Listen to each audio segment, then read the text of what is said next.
보겠습니다.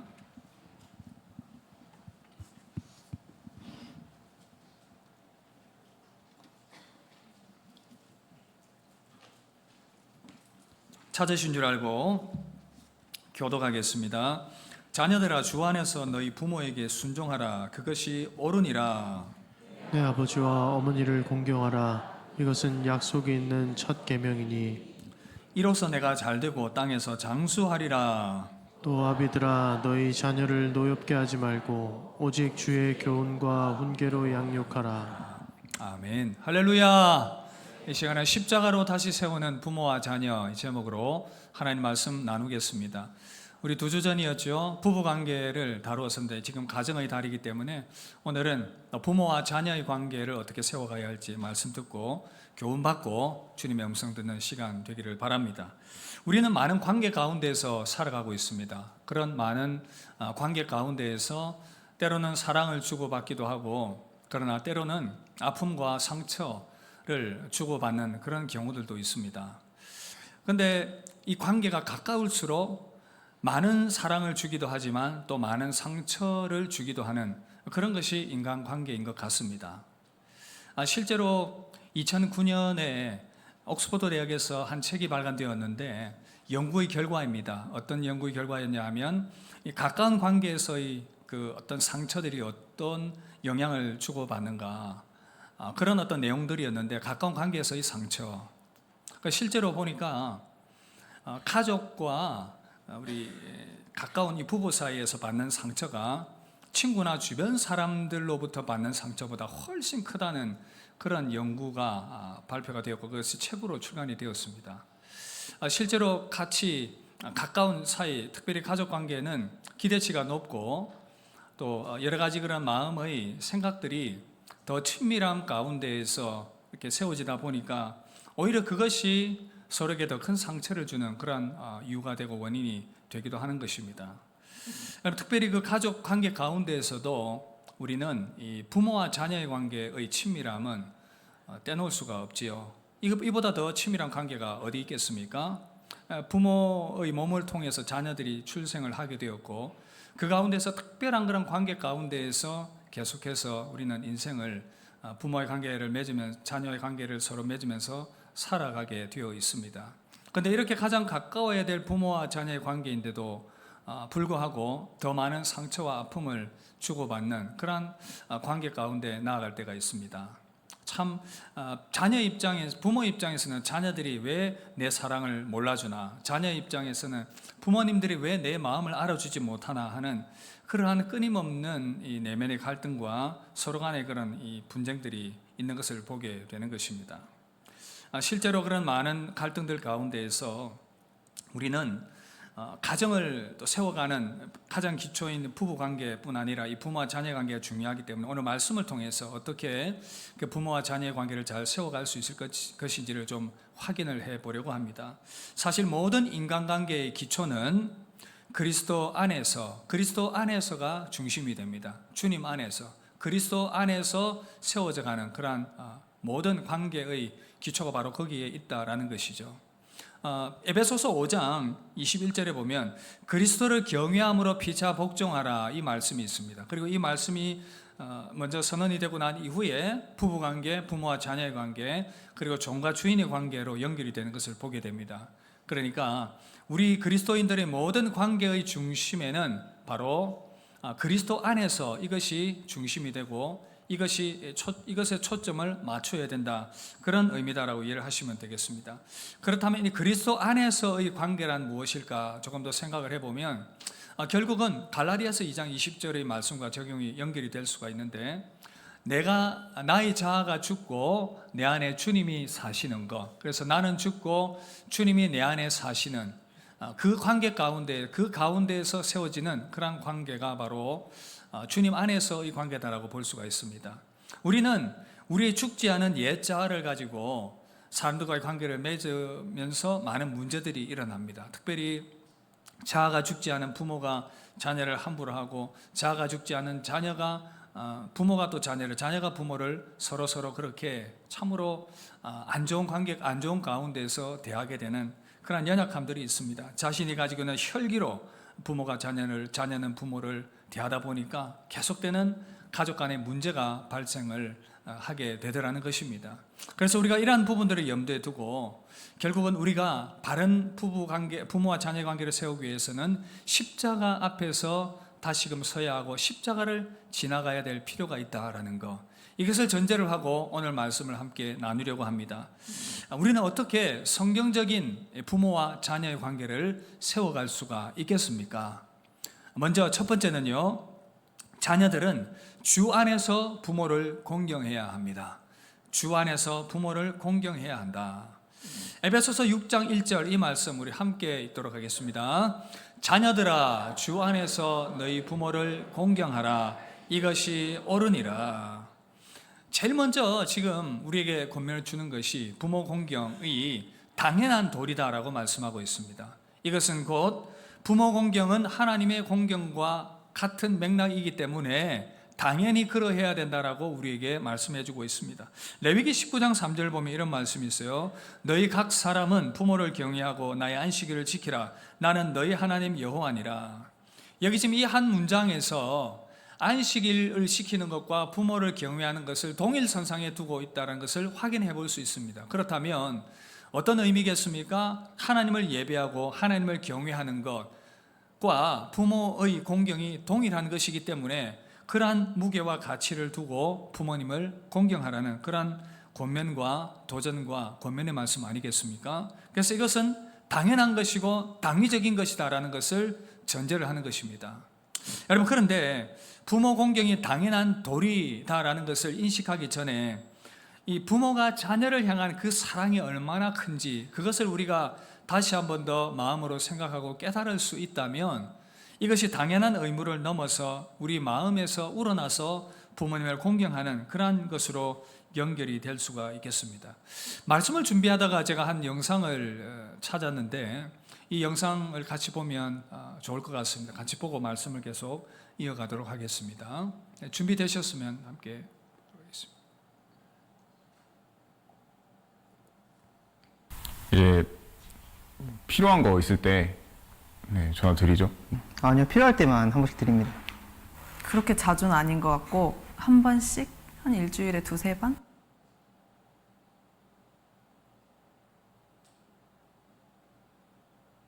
왜? 아빠, 어, 바쁘나? 아니, 일 다 끝났어. 아빠, 어, 나는 아빠한테 무슨 아들일까?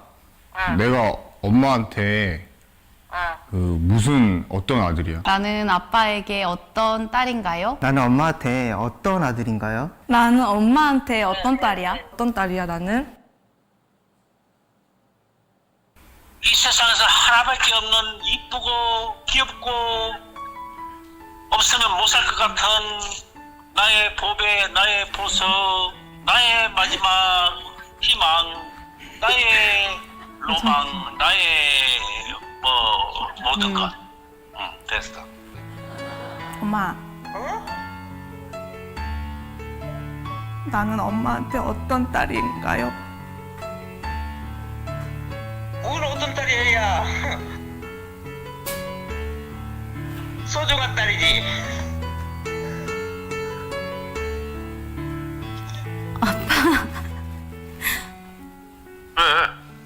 아빠 있잖아. 응.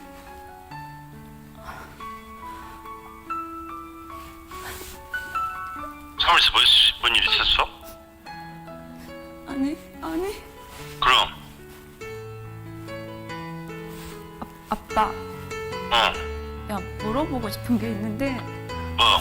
나는 아빠한테 어떤 딸이야? 칠을 입은 소리지 왜?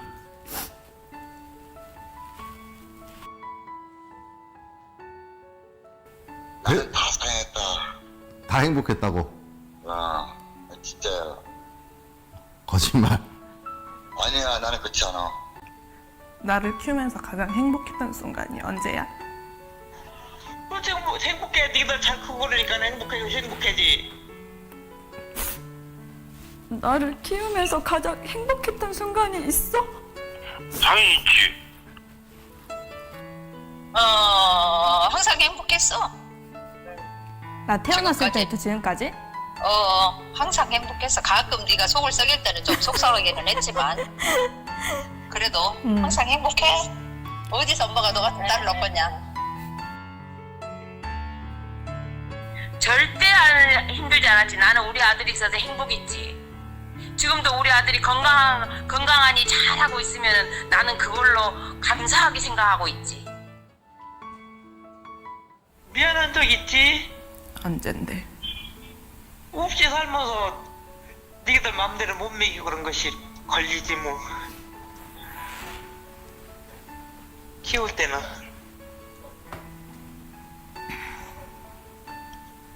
놈들 같이 많이 정말 못 해주고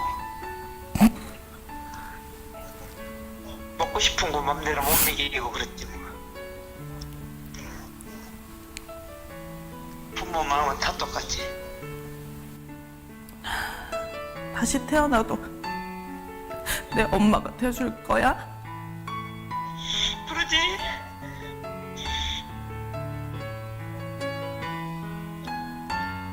그럼 다시 태어나도 우리 아빠가 될 거야? 당연하지, 슬기서는. 근데 왜 그래? 이유가 뭐야? 그냥 갑자기 생각나서 물어보는 거야. 미쳤어. 내가 너를 지금 요즘보다 더 이쁜지 알잖아. 그러면 엄마는 다시 태어나도 내 엄마로 태어날 거야? 그러지. 왜 그런 얘기 하는 거야? 오늘 갑자기? 그냥 엄마 생각났어.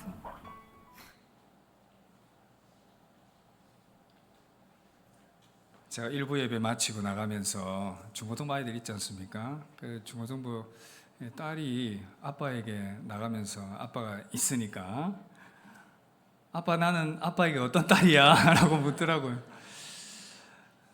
부모의 마음이 그렇습니다. 우리의 부모의 마음을 그대로 잘 표현을 한 것 같습니다.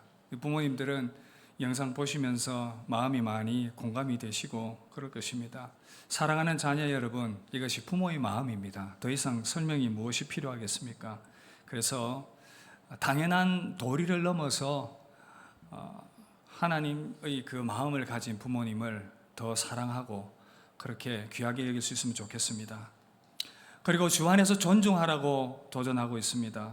주 안에서 존중하라, 주 안에서 공경한다, 존중한다는 것은 부모님의 연약함과 약점이 있음에도 불구하고 그대로 안아주고 품어주고 자녀가 그러하면 좋겠습니다. 여기서 공경하다라는 의미는 출애굽기 20장 12절과 연결되는데 내 부모를 공경하라. 이 히브리어로 이 공경하라가 카베드입니다. 카베드는 무겁다 그런 의미입니다. 그래서 이것은 곧 하나님께도 사용되는 단어인데 하나님을 우리가 무겁게 여기고 귀하게 존귀하게 여깁니다. 동일하게 부모님에 대해서도 무겁게 여기고 가볍게 여기지 않는 것, 존중해 드리는 것, 이것이 자녀의 마음일 것입니다.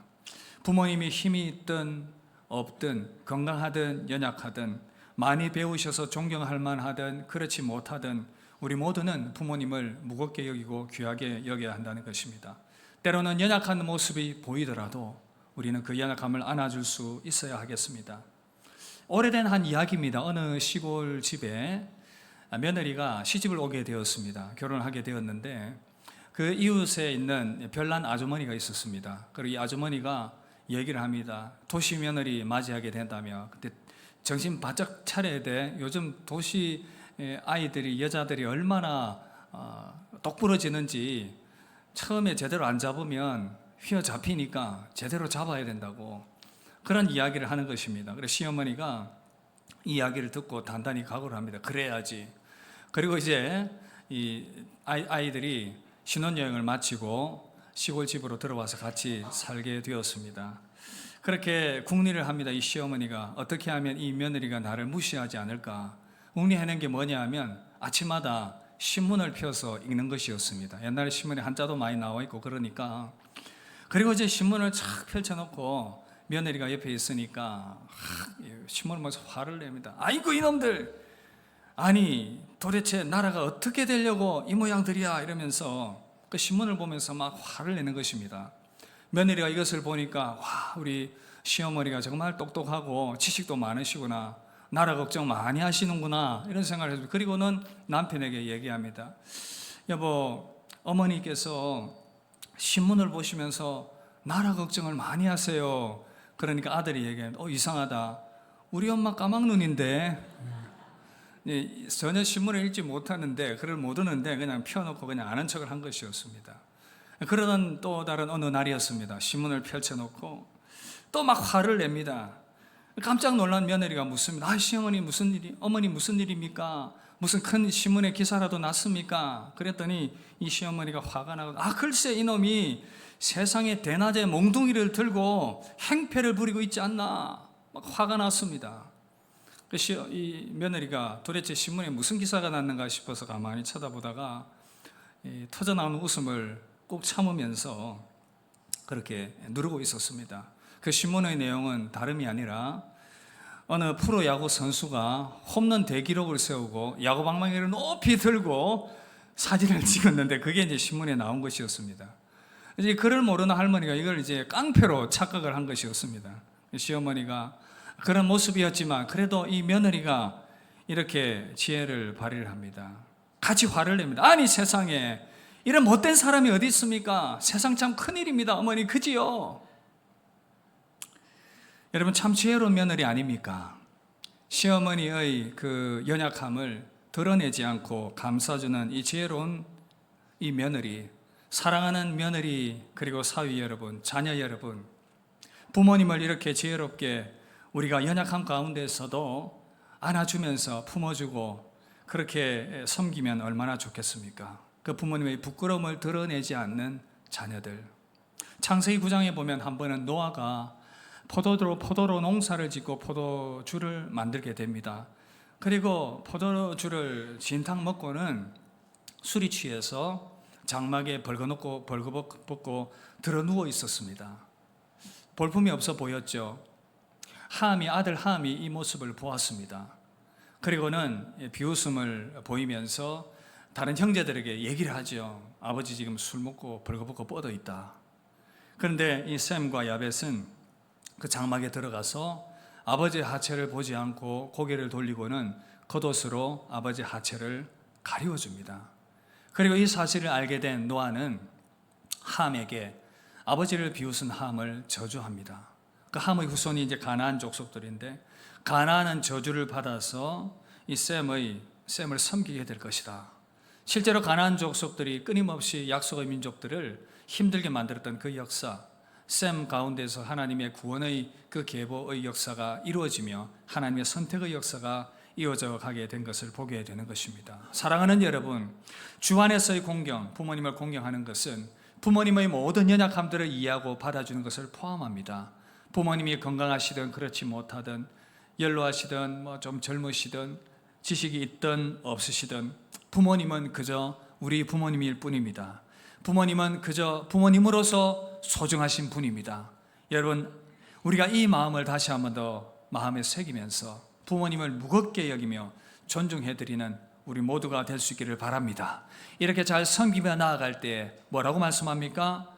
바로 형통함의 복, 잘되는 복을 주시겠다. 에베소서 6장 3절, 이로써 내가 잘되고 땅에서 장수하리라. 여러분, 우리 생명의 흥망성, 생명의 장수와 그리고 흥망성쇠가 하나님의 손에 있음을 믿으십니까? 하나님의 손에 있음을 믿으십니까? 그렇다면 우리는 하나님께서 기뻐하시는 그 일들을 통해서 잘됨의 복을 받아야 되겠는데, 하나님이 기뻐하시는 일은 곧 오늘 말씀을 그대로 적용해 본다면 부모님을 공경하고 잘 섬기는 그 일일 것입니다. 여기서 잘되고의 의미는 내 하는 모든 일들이 유익하게 되도록, 내 하는 일들이 좋게 되도록 하겠다. 학업과 직장과 사업과 우리 하는 모든 일들, 교회 모든 일들이 바로 이 원리 가운데에서 하나님의 뜻을 따라서 부모님을 잘 섬기는 그 원리 가운데에서 형통함의 복을 주시겠다. 예레미야 33장 2절, 이를 행하시는 여호와, 그것을 만들어 성취하시는 여호와, 그의 이름을 여호와라 하시는 이가 이와 같이 이르시도다. 하나님께서 이를 만드시고 이루가시기 때문에 그분이 우리의 삶을 형통케 하시려면 우리가 그 말씀에 순종해야 하는데, 우리가 수고하고 애쓰고 노력하는 것들이 의미 있고 가치 있고 열매를 발휘하기 위해서는 하나님의 은혜가 필요합니다. 시편 127편 1, 2절도 뭐라고 말씀합니까? 여호와께서 집을 세우지 아니하시면 세우는 자의 수고가 헛되다. 여호와께서 성을 지키지 아니하시면 파수꾼의 깨어있음이 헛되다. 너희가 일찍이 일어나 늦게 누우며 수고의 떡을 먹음이 헛되도다. 열심히 살아가는 너희 생애가 하나님이 지켜주시지 않으면 헛된 것이라고 말씀하고 있습니다. 하나님의 말씀을 따라서 지켜야 될 많은 말씀들이 있지만 특별히 오늘 말씀을 적용해 본다면 부모를 공경하는 이 일들을 통해서 여러분 우리의 삶의 은혜와 복이, 하나님의 은혜와 복이 삶 가운데 임하게 되기를 바랍니다. 사랑하는 여러분, 나의 삶을 하나님께서 세워주시기를 바라십니까? 그렇다면 오늘 이 말씀, 부모 공경의 말씀을 잘 적용할 수 있기를 바랍니다. 어떤 처지에 있으시든지 우리 부모님들은 공경받아 마땅하신 분들이고 이 일들이 때로는 힘든 일일 수 있습니다. 연로하신 부모님을 모시는 일이 힘든 일일 수 있습니다. 그러나 그 가운데 하나님의 은혜와 복이 있음을 믿으시길 바랍니다. 하나님께서 다 지켜보고 계세요. 그래서 저는 우리 교회 가운데 참으로 아름답게 이 효일들을 행하시는 많은 분들을 보게 됩니다.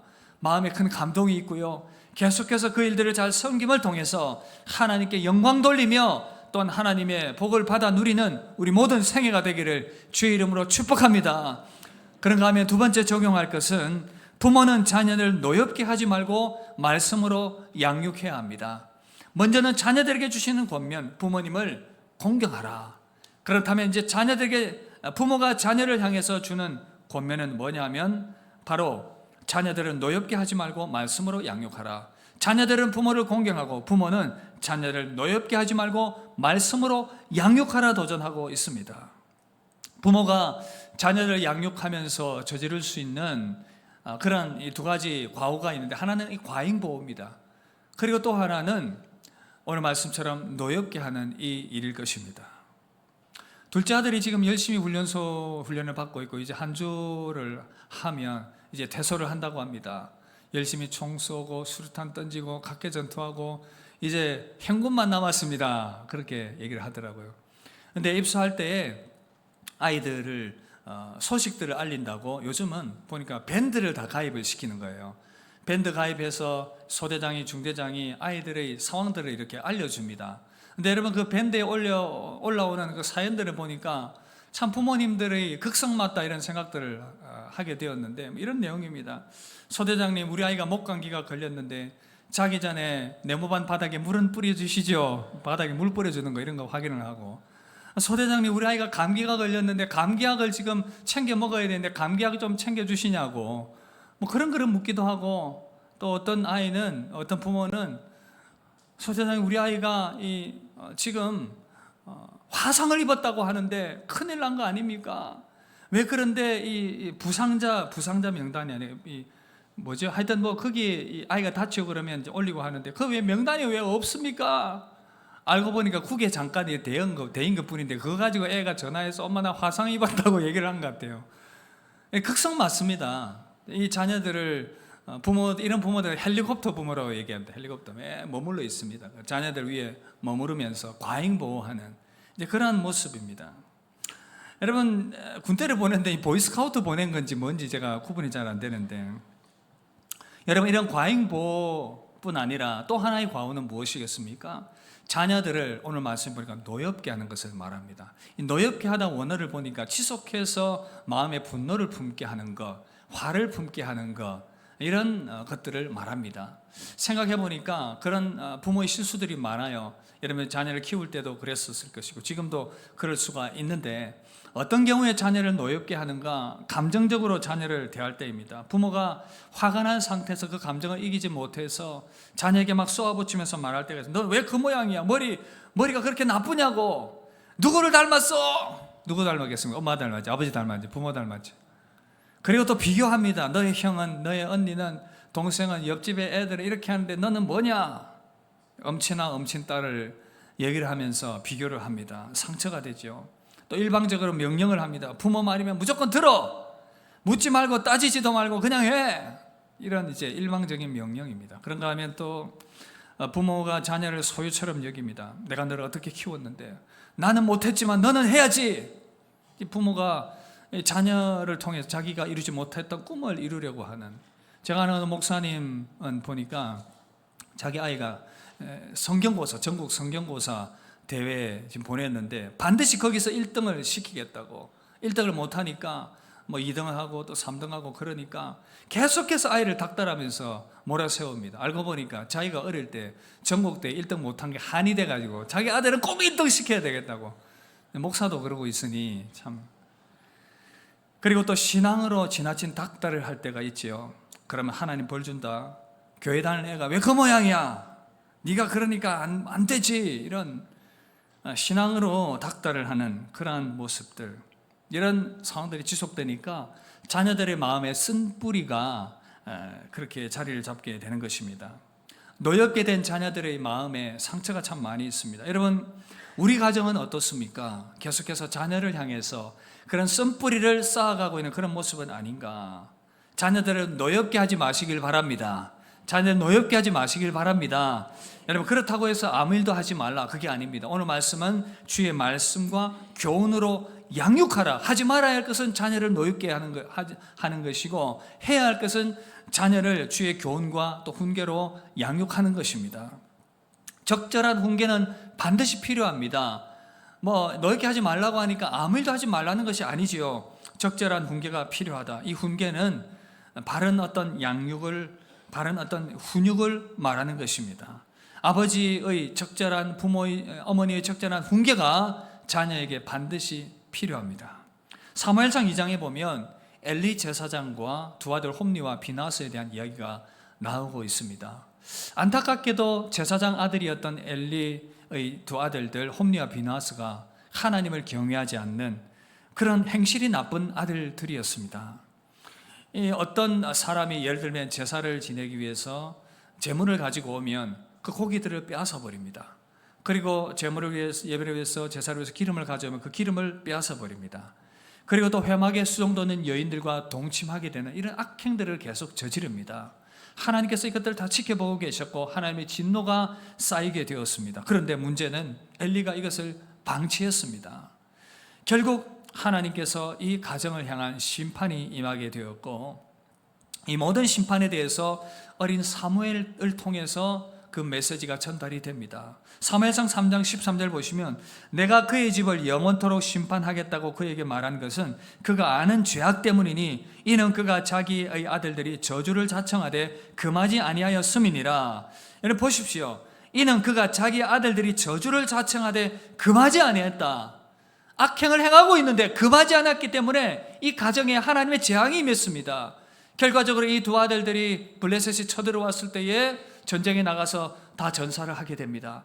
엘리는 이 소식을 듣고 뒤로 넘어져서 목이 부러져서 죽게 되었습니다.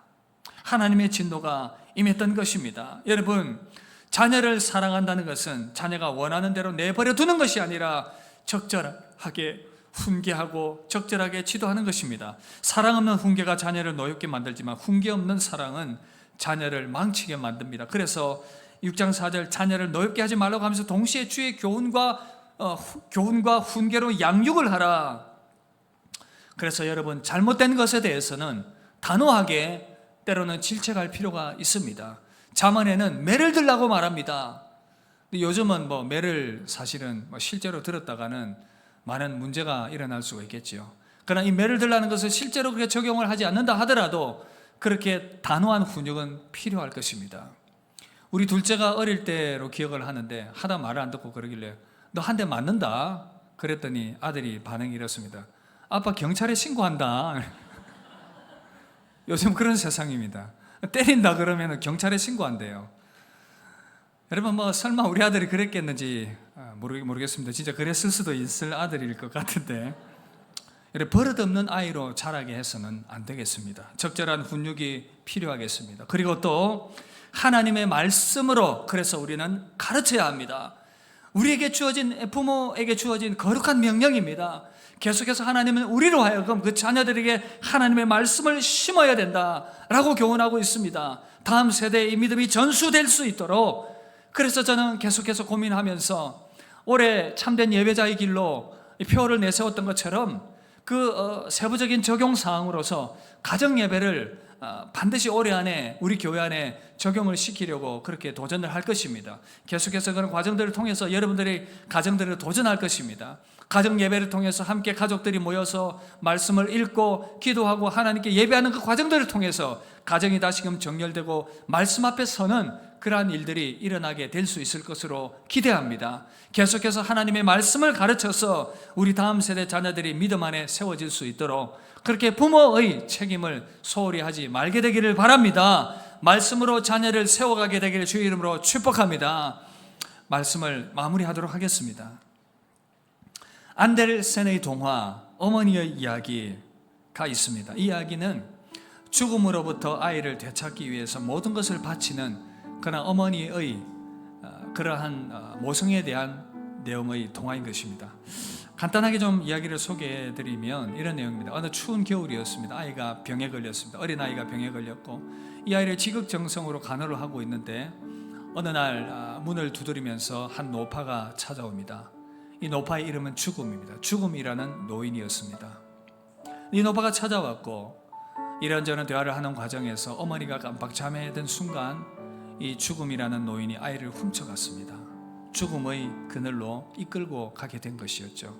잠에서 깬 이 어머니는 깜짝 놀라서 아이를 문을 열고 뛰쳐나가서 정신없이 아이를 찾아 헤매기 시작합니다. 캄캄한 밤길을 갑니다. 밤의 요정을 만났습니다. 이 밤의 요정이 묻습니다. 어딜 가느냐? 우리 아이를 찾고 있습니다. 아이를 본 적이 있습니까? 보았다라고 합니다. 어디에 있습니까? 말해줄 수 없다고 말합니다. 알려달라고, 아이가 어디 간지 알려달라고 말하자 이 밤의 요정이 말합니다. 나를 위해서 밤새도록 노래를 불러달라. 그러면 내가 아이의 행방을 알려주겠다. 아이를 위해서 어머니는 목이 터져라 노래를 부릅니다. 그리고 안내를 받습니다. 저기 숲길로 갔다. 숲길로 가봐라. 어머니는 정신없이 숲길을 향해 달려갑니다. 그 숲길 가운데에서 한 가시나무를 만납니다. 꽁꽁 얼어있는 가시나무. 근데 가시나무가 나무와 대화를 합니다. 아이를 찾고 있는데 본 적이 있느냐? 본 적이 있다. 아이를 어디 있는지 알려주십시오. 가시나무가 얘기합니다. 그냥 알려줄 수 없어. 나의 꽁꽁 얼어있는 이 몸을 너의 아들을 사랑하는 그 따뜻한 가슴으로 안아서 나를 녹여줘.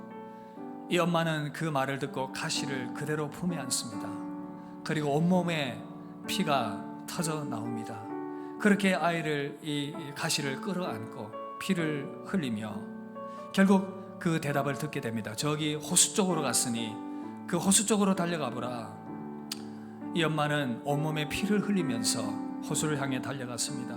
너무 깊고 넓은 호수, 이 호수를 건너갈 수 없어서 발을 동동 구르고 있는데 호수가 말을 걸며 대답합니다. 너가 건너고 싶으면 조건이 있다. 아이 행방을 알려줄 것이고 아이는 지금 호수 건너편에 있는데 너의 두 눈을 나에게 줄 수 있겠느냐? 나는 진주를 모으고 있는데 너의 그 두 눈은 진주보다 더 아름다우니 그 두 눈을 나에게 주면 아이 행방을 알려주겠다. 나의 두 눈을 줄 테니 가져가십시오. 어머니는 두 눈을 빼어다가 주게 됩니다. 그리고 호수를 건넜습니다. 온몸에 피를 흘리며 두 눈이 뽑힌 채로 헤매면서 그렇게 가다 보니 죽음이 머무르는 집, 그곳에 도착을 했습니다. 그 문지기를 만났습니다. 아이의 행방을 알려주십시오. 아이 알려줄 수 없다라고 말하면서 조건이 있다라고 말합니다. 그 조건은 너의 젊음을 나에게 다오. 그리고는 자기의 이 검은 머리를 그 노파에게 주고 흰머리와 그 늙은 피부를 다시금 받게 됩니다. 그래서 이 어머니는 온몸이 만신창이가 되어서 아이 있는 곳을 찾아서 계속해서 그렇게 나아가게 되었습니다. 그 이후로 이야기들이 계속해서 전개가 됩니다. 사랑하는 여러분, 저는 이 이야기가 우리 주님의 마음을 닮았다, 하나님의 마음을 닮았다, 그런 생각을 해봅니다. 하나님께서는 우리를 사랑하셨고 죄악과 멸망과 죽음을 향해 달려가고 있는 우리를 위해서 하나님의 아들을 보내주셨습니다. 하나님의 아들이 십자가에서 온몸을 찢으시고 피 흘리셨습니다. 그리고 구원의 길을 열어주셨습니다. 우리를 살리기 위해서 모든 것들을 내어주셨습니다. 부모님의 희생적 사랑, 그 사랑이 더 크신 주님의 사랑을 조금이라도 닮아 있다라는 생각이 드는 것입니다. 사랑하는 여러분, 우리는 믿음 안에서 주님의 그 십자가의 사랑을 받았습니다. 그 사랑을 받은 우리는 그렇다면 어떻게 우리의 가정 가운데에서 삶들을 살아가야 할 것인가? 그 사랑을 받았으니 그 사랑을 가슴에 담고 여러분 진심으로 우리는 자녀로서 부모님을 공경할 수 있기를 바랍니다. 부모님을 사랑할 수 있기를 바랍니다. 그 십자가의 사랑을 가득 품고 그 인내와 사랑으로 부모님을 섬길 수 있기를 바랍니다. 부모님들은 그 십자가의 사랑을 가득 품고 자녀를 무한히 안아주시고 이해해주시고 품어주시면서 그렇게 나아가게 될 때에 우리 가정들이 참으로 아름답게 세워지게 될 것입니다. 십자가를 지나간 그 사랑을 가슴에 품은 부모, 자녀로서 그렇게 아름답게 부모와 자녀의 관계를 세워가면서 하나님의 뜻을 이루어가는 우리 모두가 되기를 주 이름으로 축복합니다. 우리 함께 찬양하겠습니다. 감사하여 깨닫지 못했는데, 우리 이 찬양을 하면서 부모님은 자녀들을 향해서, 자녀들은 부모님을 향해서 정말 감사의 마음을 가득 품고 우리 고백하면서 그렇게 찬양했으면 좋겠습니다.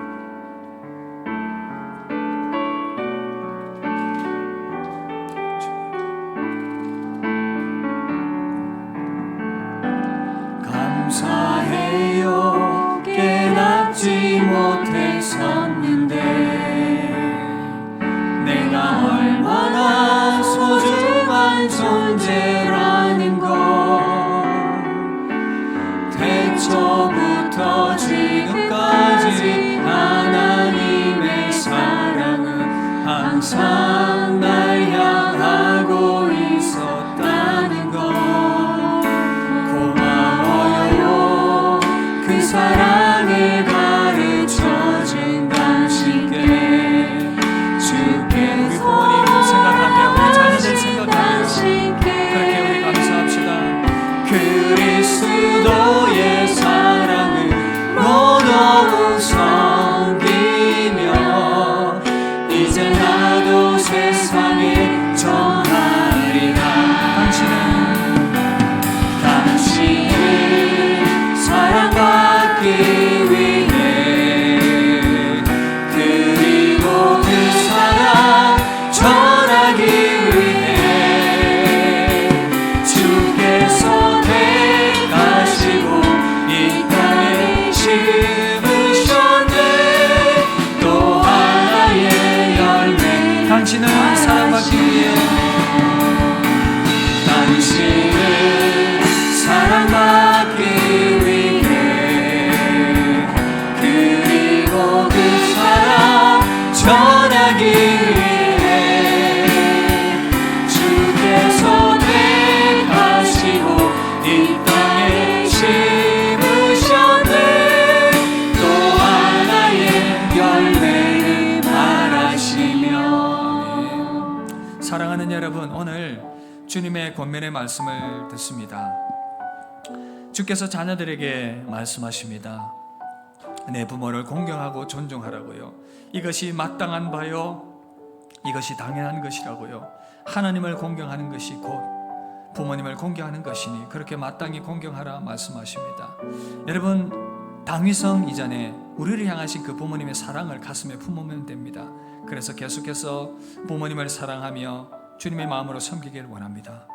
또 우리 자녀들은, 부모님은 자녀들을 향해서 오 주님, 주님의 그 사랑으로 우리 자녀들 인내하며 참으로 믿음 안에 아름답게 세워가기를 원합니다.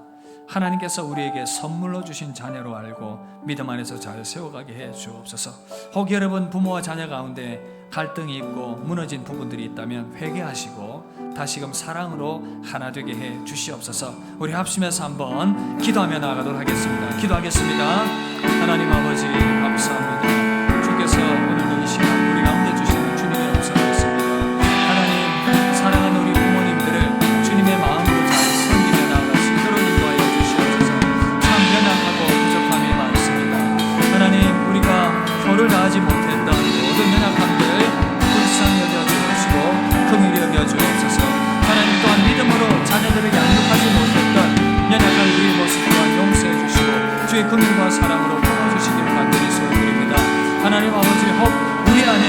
갈등과 부모와 자녀 가운데 갈등과 어려움이 있는 가정들이 있다면 주여 주님의 십자가의 보혈로 회복시켜 주시옵소서. 주님의 십자가의 사랑으로 회복시켜 주옵소서. 주님의 십자가가 우리 마음 가운데 새겨지게 해주셔서 그 십자가의 사랑으로 서로를 사랑하며 그리하여 가정이 회복될 수 있도록 하나님 은혜 베풀어 주시기를 간절히 소원드립니다. 전능하신 하나님, 주님의 은혜와 사랑으로, 주님의 그 십자가의 은혜와 사랑으로 부모와 자녀의 관계가 온전히 회복될 수 있도록 주여 역사해 주시옵소서. 주님의 은혜가 함께해 주옵소서. 주님의 능력이 함께해 주시며 주의 본능의 손길이 각 가정 가운데 함께해 주셔서 온전한 회복함으로 나아갈 수 있도록 인도하여 주시옵소서. 감사합니다. 감사합니다. 사랑의 하나님, 오늘도 주께서 우리 가운데 말씀하시는 주님의 음성 들으며 참으로 우리의 연약함을 고백합니다. 부모님을 공경